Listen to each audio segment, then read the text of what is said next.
Para quem está chegando novo aqui no canal, eu me chamo Richard e eu tenho então já pastoreado há mais de 15 anos, estando à frente de igreja há aproximadamente 20 anos, trabalhando em todas as áreas da igreja. Há pouco tempo eu fiz, alguns anos atrás, melhor dizendo, eu fiz uma pós-graduação sobre revitalização e plantação de igreja. E uma das coisas que mais chamam a atenção nos últimos anos é que literalmente muitas igrejas estão com menos de 50 membros, trazendo então frieza espiritual, tristeza, desânimo, tanto para pastor quanto líderes.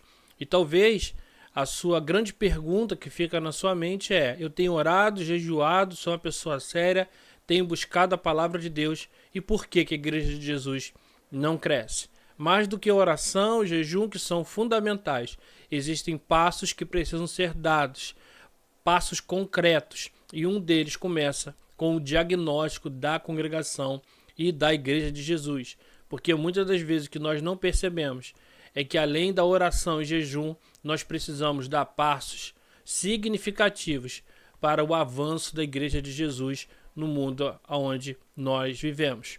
Logo, eu quero compartilhar com você uma tela que vai mostrar para você alguns desses passos que você vai precisar identificar na sua igreja. Antes de mais nada, eu quero pedir que você coloque aí o seu comentário, o seu like, a sua inscrição, para que nos ajude demais nesse trabalho. E também coloque aí, você tem essa sensação de que está faltando alguma coisa para a sua igreja crescer? Vamos lá. Esses passos de uma igreja decadente, eles são fundamentais para o entendimento, porque esse é um guia de diagnóstico para líderes que desejam identificar sinais de alerta e revitalizar a sua congregação. Primeiro é esses sintomas que envolvem desvios estruturais. Primeiro, foco nos programas. Igrejas em declínio concentram-se excessivamente em programas e ministérios pré-fabricados. Coloca toda a esperança no último plano de crescimento, avaliando saúde pela quantidade de atividades, não pela transformação de vidas. Foco no programa é um dos grandes problemas que nós vemos na igreja atual, porque você pode ter uma igreja extremamente focada em programas, logo se torna uma igreja que cansa muito rápido, porque a igreja precisa descansar. Então, atividades que não vão a lugar nenhum, atividades que não têm propósito algum, apenas estão ali para cumprir um calendário. Poucas pessoas fazendo muitas coisas, mas sem propósito algum. Não há visitas, não há conversões, e logo você tem uma igreja extremamente cansada, fora de contexto. E esses programas precisam ser revistos. Você precisa...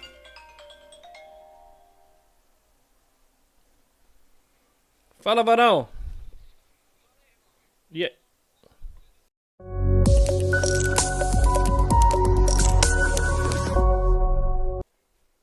Voltamos depois dessa vinheta bonita. Vamos falar então exatamente desses 7 sintomas. Mas olha só, dá uma olhada nesse pequeno vídeo aqui para corroborar com aquilo que eu vou falar daqui a pouco.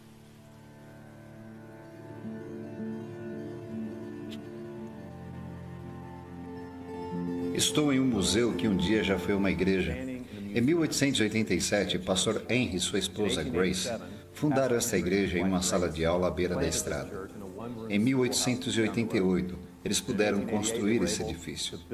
Eles transmitiram seu amor pela comunidade a uma geração por causa do Evangelho. E as coisas estavam indo bem. Mas 2 gerações depois, esta igreja morreu. Você pode ver as fotos atrás de mim dos membros dessa congregação. E muitos deles se encontram no cemitério atrás da igreja. Esta igreja teve uma crise de homens. Foi o homem que fez a igreja nascer, e foi provavelmente ele que causou a sua morte. Na igreja que o homem para de investir nos jovens, os jovens deixam de se importar com a igreja. Isso foi o que provavelmente aconteceu com essa igreja. E isso provavelmente está acontecendo nas igrejas de hoje. Os mais velhos não sabem como terminar bem. Eles não sabem como investir. Então, homens de meia idade não sabem como permanecer casados. Não sabem como permanecer conectados aos corações dos seus filhos. E por isso os jovens não querem ser homens. Muitos estão prolongando a sua adolescência dentro das suas casas. Um terço dos rapazes entre 25 e 35 anos estão vivendo com seus pais. Nos últimos 20 anos houve um aumento de 100%. Esses rapazes estão prolongando as suas adolescências. Em suas profissões, homens entre 20 e 43 anos mudaram de emprego pelo menos 11 vezes. Em seus momentos de lazer, a média de idade dos usuários de videogame é de 35 anos. E quando esses homens param finalmente de acariciar os seus controles, passam a acariciar a si próprios. A cada segundo, a cada dia, são gastos $3.000 em pornografia.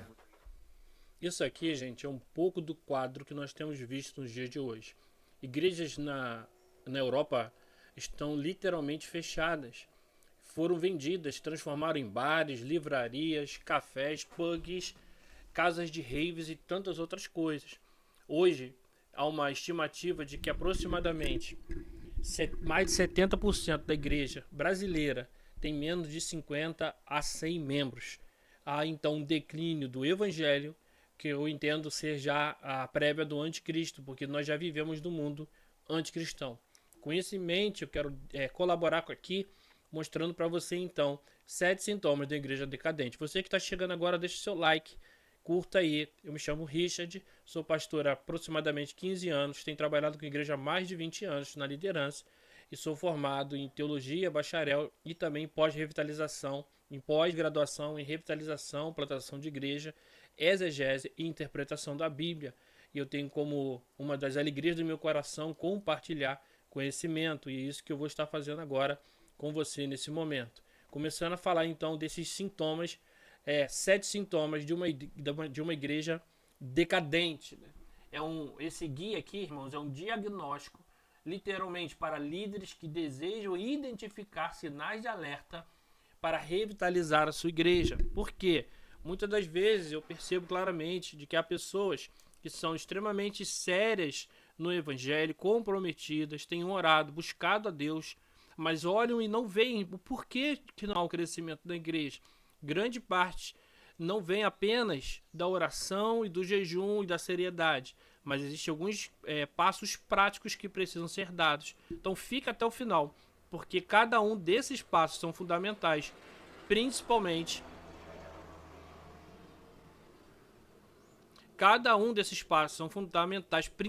o último passo. Então não desista do vídeo. Vamos lá. Dentro desses passos de uma igreja decadente, os primeiros passos, de 1 a 3, chama-se desvios estruturais. Então, foco nos programas. É muito normal numa igreja você fazer calendário para um ano. E isso não tem problema nenhum. O grande problema é quando a igreja, que já está em declínio, concentra-se excessivamente nesses programas pré-fabricados, como se fossem fórmulas que já existem há décadas e décadas, mas elas não fazem sentido mais. No livro A Igreja Centrada, o pastor Timothy Carey, que vai dirigir uma igreja em Nova York, vai mostrar para nós que a saúde e quantidade de atividades não necessariamente é transformação de vidas.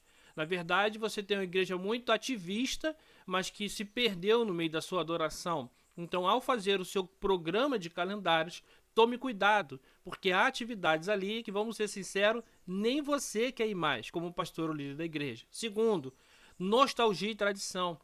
Congregações moribundas vivem presas no passado glorioso. É aquela famosa frase, aqui sempre foi assim. Nossa, no passado aqui era muito bom. O passado ele é feito para ser celebrado, e glória a Deus pelo passado. Mas não dá para viver no passado. Lembrando que a palavra nostalgia é uma palavra que surge na Segunda Guerra, porque saudade, é muito bom a saudade. Mas nostalgia não é saudade. É lembrar do passado com dor, de algo que não existe mais. A palavra nostalgia surge na Segunda Guerra Mundial para pessoas de membros amputados, quando eles sentiam saudade de membros que já não existiam mais, como a mão, o braço ou o pé, com uma dor de algo que já passou. Então, muito cuidado com a nostalgia, com aquilo que já foi.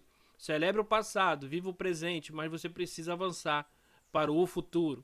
Outra questão importante, que é o terceiro ponto, é a dependência de personalidade. Igrejas que estão morrendo apoiam-se em figuras carismáticas específicas, criando uma estrutura frágil.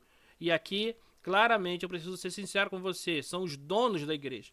Pessoas que se sentem donos da igreja, ou por causa do dízimo alto, ou porque estão ali há muitos e muitos anos, ou porque eles de fato têm ali uma certa liderança no meio da comunidade.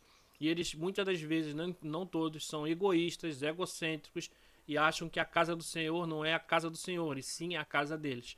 Então, todas as mudanças têm, por muita dificuldade, esses chamados donos da igreja, onde eles impedem que a própria igreja do Senhor possa avançar. Isso muitas das vezes pode estar na área da música, na área dos oficiais da igreja, na área talvez de um pastor que está lá há muitos anos antigo sentado no banco, ou alguém que é dizimista, uma família. Você precisa estar atento a isso. Ou você ganha o coração das pessoas, ou você precisa fazê-las entender que a igreja de Jesus precisa avançar e ela não pode ficar presa na década retrasada ou de 30 a 40 anos atrás. Vamos passar então para quarto e quinto sintoma, mentalidade limitante. É muito normal no meio dessas igrejas você ter essa figura à sua esquerda aí, que é como se fosse um hospital. E nessa mentalidade funciona assim: vamos apenas persistir, pensam os membros. A igreja está em modo de sobrevivência, não em modo de missão. A única esperança é manter as portas abertas. É um sistema de amparo à vida, não uma missão para salvar vidas. E é muito fácil você ouvir expressões como: há tantas pessoas doentes aqui, por que fica pensando em crescimento se as pessoas estão doentes? Essas pessoas que estão doentes, elas já estão sendo tratadas, elas têm processos que elas precisam viver, e a igreja está ali para isso, e é claro que elas precisam ser amparadas. Mas o hospital, assim como na vida, você não vai viver o resto da sua vida no hospital.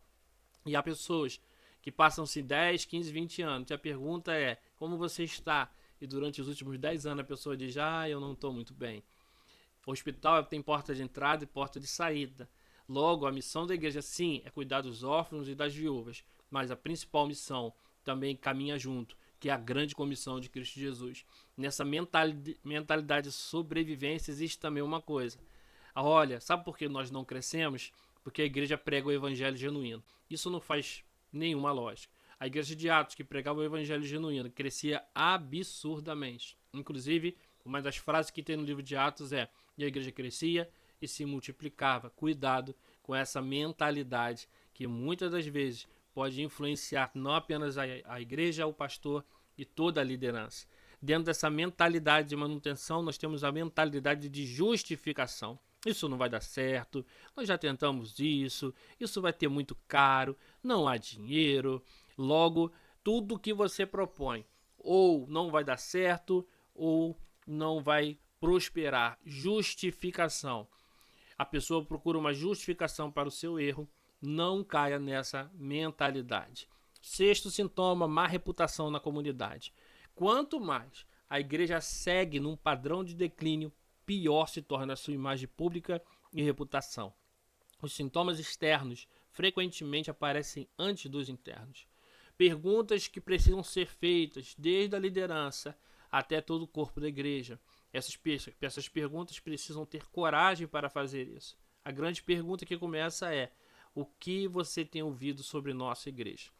Muitas das vezes o que se ouve daquela igreja é: aquela igreja metida, é a igreja do rico, é a igreja do problema. E ali não, ali houve adultério, ali houve isso, ali houve aquilo. Se a igreja tem má fama na comunidade, ela não vai crescer. Como você acha que a comunidade nos vê? É a segunda pergunta. Nós, muitas das vezes, não queremos fazer essa autoanálise.